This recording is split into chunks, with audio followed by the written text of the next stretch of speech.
নমস্কার বন্ধুরা, তোমাদের প্রিয় ইউটিউব চ্যানেল জিকে ম্যানিয়াতে তোমাদের স্বাগত। বন্ধুরা, প্রত্যেক দিন আমরা যে বাছাই করা কমনযোগ্য প্রশ্ন উত্তর তোমাদের সামনে তুলে ধরছি, যেগুলো আপকামিং পরীক্ষার জন্য খুবই গুরুত্বপূর্ণ। তাহলে চলো শুরু করব।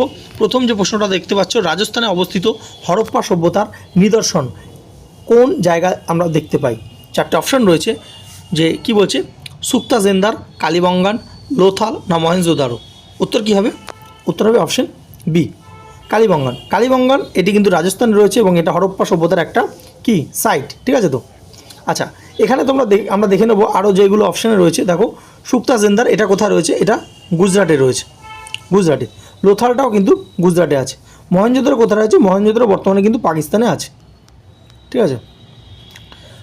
নেক্সট আমরা দেখে নেব অশোকের যে শিলালিপি এবং ব্রাহ্মী লিপির এটি পাঠোদ্ধার কে করেছিল?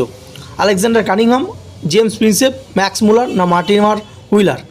উত্তর কী হবে? উত্তর হবে অপশন বি, জেমস প্রিন্সেপ। তিনি কিন্তু অশোকের যে শিলালিপি যে পাঠোদ্ধার করেছিলেন, এবং এই প্রশ্নটা কিন্তু বহু পরীক্ষায় রিপিট হয়েছে, ঠিক আছে? তো মাথায় রাখবে। নেক্সট, কোন ভারতীয় শাসক দিন-ই-ইলাহি এর প্রবর্তন করেছিলেন? শেরশাহ সূরি, ঔরঙ্গজেব, আকবর না অশোক। উত্তর কী হবে? উত্তর হবে অপশন সি, সম্রাট আকবর। তিনি কিন্তু 1582 সালে দিন-ই-ইলাহি একটা নতুন ধর্মের তিনি কিন্তু প্রবর্তন করেছিলেন, যেই ধর্মের মধ্যে ইসলাম থেকে শুরু করে হিন্দু, মুসলিম, খ্রিস্টান থেকে শুরু করে তোমার আরও যে সমস্ত পার্সিক রয়েছে, প্রত্যেকে কিন্তু এই ধর্মের যে তিনি একটা সেই সময় দাঁড়িয়ে তিনি কিন্তু গোড়া মোটটাকে কাটাতে চেয়েছিলেন, এবং তিনি একটা নতুন ধর্মের কিন্তু একটা প্রবর্তন করেছিলেন, সেটাকে দিন-ই-ইলাহি বলা হচ্ছে। নেক্সট আমরা দেখব দামোদর যে নদী, এটির উৎপত্তি কোথায়? রাজমহল মালভূমি, ছোটনাগপুর মালভূমি, হিমালয় না পূর্বঘাট।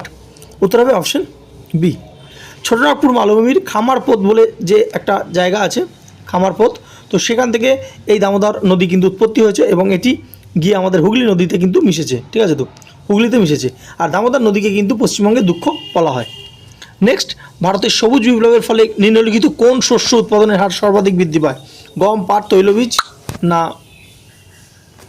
ভুট্টা। তো উত্তর কী হবে? উত্তর হয়ে যাবে অপশন এ, গম। দেখো, সবুজ বিপ্লব যে হয়েছিল, সবুজ বিপ্লবের পরে দুটো ফসল কিন্তু সবথেকে বেশি হয়েছিল, একটা হচ্ছে গম আর একটা হচ্ছে ধান, ঠিক আছে? তো আর সবুজ বিপ্লবের ফলে সবথেকে বেশি লাভবান হয়েছিল পাঞ্জাব এবং হরিয়ানা, ঠিক আছে? তো আচ্ছা, সবুজ বিপ্লবের জনক কাকে বলা হয়? MS স্বামীনাথনকে বলা হয়, ঠিক আছে? তো এই সমস্ত প্রশ্ন কিন্তু ঘুরিয়ে ফিরে আসে। নেক্সট আমরা দেখব যে নিচের কোনটি নুন মাটিতে অবস্থিত? সরকারি খনিজ শোধনাগার, বেসরকারি কয়লা খনি, বেসরকারি তেল শোধনাগার না সরকারি কয়লা খনি। উত্তর কী হবে? উত্তর হবে অপশন এ, সরকারি খনিজ তেল শোধনাগার রয়েছে নুনমাটিতে। নুনমাটিটা কোথায়? নুনমাটি রয়েছে আসামে। আসামে এখানে একটা কিন্তু যে তৈল শোধনাগার রয়েছে, ঠিক আছে? আসামের ডিগবয় কিন্তু সর্বপ্রথম যে তৈল শোধনাগার তোমরা জানো, এবং এই নুনমাটিটা আসামে অবস্থিত। এবং ইন্ডিয়ান অয়েলের নাম তোমরা শুনেছো, তো ইন্ডিয়ান অয়েল কিন্তু এখান থেকে যে কী করে, এখান থেকে খনিজ তেল শোধন করে।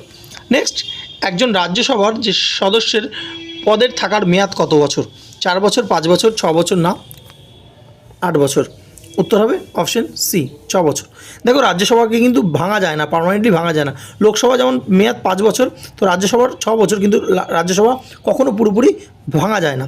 প্রত্যেক 2 বছর অন্তর 1/3 করে মেম্বার কিন্তু অবসর নেয়, আবার নির্বাচন হয়, ঠিক আছে? তো নেক্সট, ভারতের যুক্তরাষ্ট্রীয় বিচারালয় গঠিত হয়েছিল কোন সালের আইনে? 1981, 1909, 1919 না 1935। তো কোন সালের আইনে? উত্তর হবে অপশন ডি, 1935 সালে যে ভারত শাসন আইন হয়েছিল, সেই ভারত শাসন আইনের যে আইন অনুযায়ী 1937 সালে কিন্তু কি তৈরি হয়েছিল? ভারতের যে যুক্তরাষ্ট্রীয় বিচারালয় গঠন করা হয়েছিল। নেক্সট 9 নম্বর, কেন্দ্রীয় রাষ্ট্রকৃত্তক কমিশন কার কাছে রিপোর্ট পেশ করে? এই কেন্দ্রীয় কৃত্তক কমিশন হচ্ছে ইউপিএসসির কথা বলা হচ্ছে। তো কার কাছে রিপোর্ট পেশ করে? পার্লামেন্ট, প্রধানমন্ত্রী, রাষ্ট্রপতি না সুপ্রিম কোর্ট। তো উত্তর হবে অপশন সি, রাষ্ট্রপতির কাছে কিন্তু তারা রিপোর্ট পেশ করে। 10 নম্বর, বর্তমানে পশ্চিমবঙ্গের বিধানসভার মোট সদস্য সংখ্যা কত? 238, 280, 294 না 210।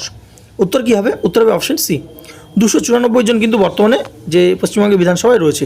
আগে 294 প্লাস একজন অ্যাংলো ইন্ডিয়ান থাকতো, অর্থাৎ 295 ছিল, কিন্তু 2020 সালে অ্যাংলো ইন্ডিয়ান জানো তোমরা লোকসভা এবং বিধানসভা থেকে কিন্তু অ্যামেন্ডমেন্ট করে এটা হাটিয়ে দেওয়া হয়েছে। তো বর্তমানে কিন্তু 294 জন পশ্চিমবঙ্গ বিধানসভার সদস্য সংখ্যা আছে, আর লোকসভা বললে 42টা আসন হবে, ঠিক আছে। নেক্সট, আন্তর্জাতিক মুদ্রা ভাণ্ডার এই যে এসডিআর, এই ফান্ড কত সালে গঠিত হয়েছিল? 1967, 1968, 1969 না 1970? তো উত্তর হবে অপশন সি, 1969 সালে আইএমএফ তোমরা জানো যে ইন্টারন্যাশনাল মনিটারি ফান্ড, তারই আন্ডারে এই এসডিআর গঠন হয়েছিল। নেক্সট, ইম্পেরিয়াল ব্যাঙ্ক অফ ইন্ডিয়ার পরবর্তীত নাম কি? State bank of India, central bank of India, reserve bank of India না এলাহাবাদ ব্যাঙ্ক অফ ইন্ডিয়া? তো উত্তর কী হবে? উত্তর হবে option A, state bank of India. দেখো, স্টেট ব্যাঙ্ক অফ ইন্ডিয়ার আগের নাম কিন্তু ছিল ইম্পেরিয়াল ব্যাঙ্ক অফ ইন্ডিয়া। 1955 সালে এটি কিন্তু স্টেট ব্যাঙ্ক অফ ইন্ডিয়া হয়ে যায়, ঠিক আছে। নেক্সট, ভারতের জেন্ডার বাজেটিং এটি সর্বপ্রথম চালু হয় কত সালে? 2004-05, 2005-06, 2006-07, 2007-08? উত্তর হবে অপশন বি, 2005-06 সালে ভারতবর্ষে প্রথম জেন্ডার বাজেটিং চালু হয়, এবং এর ফলে কিন্তু লিঙ্গ বৈষম্য যে ছেড়ে রেখে কিন্তু বাজেট করা হয়, ঠিক আছে। তো এবং নারী উন্নয়নের কথা কিন্তু এই বাজেটেই শুরু হয়েছিল। নেক্সট, বিদেশি মুদ্রা নিয়ন্ত্রণ আইন, যেটাকে আমরা ফেরা বলি, ঠিক আছে, ফরেন রেগুলেটরি যে অ্যাক্ট রয়েছে, ঠিক আছে। তো এটার যে কত সালে হয়? তো এটা 1973, 74, 75 না 76? তো উত্তর হবে অপশন এ, 1973 সালে এই ফেরা বা বিদেশি মুদ্রা নিয়ন্ত্রণ আইন, ঠিক আছে, ফরেন এক্সচেঞ্জ রেগুলেটরি অ্যাক্ট, এটা কিন্তু চালু হয়েছিল, যে অসময়ে যাতে ভারতবর্ষের কাছে যে রিজার্ভ থাকে, যে ফরেন বৈদেশিক মুদ্রা থাকে, তার জন্য এটা কিন্তু করা হয়েছিল। নেক্সট, কোনটির একক মূল একক নয়? ঠিক আছে, তো দৈর্ঘ্য, ভর, তাপ না সময়? তো উত্তর হবে অপশন সি, তাপ। তাপটা মূল একক নয়, বাদ বাকি দৈর্ঘ্য, ভর, সময় এগুলো হচ্ছে মূল একক, ঠিক আছে। তো নেক্সট 16, যে তাপমাত্রায় জল ফোটা প্রধানত নির্ভর করে সেটি কি? বাতাসের তাপমাত্রা, আপেক্ষিক আর্দ্রতা, বায়ুচাপ না বায়ুর ঘনত্ব? তো উত্তর কী হবে? উত্তর হবে অপশন সি, বায়ুচাপ। তো বায়ুচাপ বাড়লে স্ফুটনাঙ্ক বাড়ে, তার জন্য কিন্তু এই জলের যে ফোটাটা নির্ভর করে বায়ুচাপের ওপর। 17 নম্বর প্রশ্ন দেখতে পাচ্ছ যে বৃহত্তম স্তন্যপায়ী যে প্রাণী কোনটি? সাদা তিমি, নীল প্যান্থার, আফ্রিকান হাতি না নীল তিমি? তো আমরা প্রত্যেকে জানি ব্লু হোয়েল বা নীল তিমি হচ্ছে বৃহত্তম স্তন্যপায়ী প্রাণী।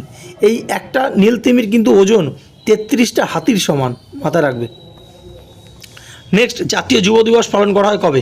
12 জানুয়ারি, 15 জানুয়ারি, 26 জানুয়ারি না 23 জানুয়ারি?